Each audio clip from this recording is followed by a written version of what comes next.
dhalinyaro ereyga kan waxaa loo aqriyaa nervous. Nervous waa NE, waxaa foosha xun waa R lagu qaato. Nervous waa walwal, yani qofka markuu maybe imtixaan qabo ama interview uu soo socdo walwal iyo baqdin buu dareemaa. walwalkaas ayaa la yiraahdaa nervous. Part of speech hadaynu fiirino waa adjective ama waa sifo. Okay, adjective sifo ayaanu leenahay. ereygaas nervous waa sifo. Yes, adjective. erey markuu waxaa jiro isku macno yihiin xagaan aynu ku aragno. For example, qofka markuu walwalsan yahay wuxuu ku dhihi karaa worried iyadana waa walwal ama baqdin. ama waxaa kaloo jira erey la yiraahdo anxious.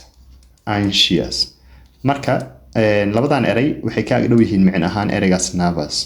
worried iyo anxious saddexdaas marka waa isku macno, mid ka rabta isticmaali kartaa. haddii aad rabtid nervous dheh, haddii aad rabtid worried dheh, haddii aad rabtid anxious dheh. yani don't be in short of vocabularies when you want to speak. Okay, I want you to be rich in vocabularies. yani ereyadaada luqadda inay tira bataan. Yes. qofka markii uu degan yahay uusan wax baqdin dareemaynin waxaan leenahay calm. He's feeling calm or I'm calm. xitaa inta badan dadku way isticmaalaan markay isdaji ku leeyihiin. Hey, calm down. isdaji. midaan marka waa phrasal verb. calm down, isdaji. marka nervous opposite-keeda ama ereyga ka soo horjeeday lidka ku ah calm waan isticmaali karnaa. So for example, haddaan jumlada geliyo waxaan leeyahay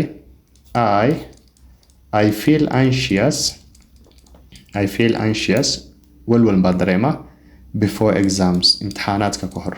I feel anxious before exams waa imtixaan, before waa ka hore.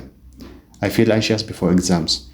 Okay, haddii aa meesha rabto maadaama isku macno yihiin nervous waan gashan karnaa. Yes, marka waxaan leeyahay I feel nervous before exams, yani walwal iyo baqdin baan dareemaa imtixaanka ka hore. So nervous, anxious waa rixta gashan kartaa. Yes.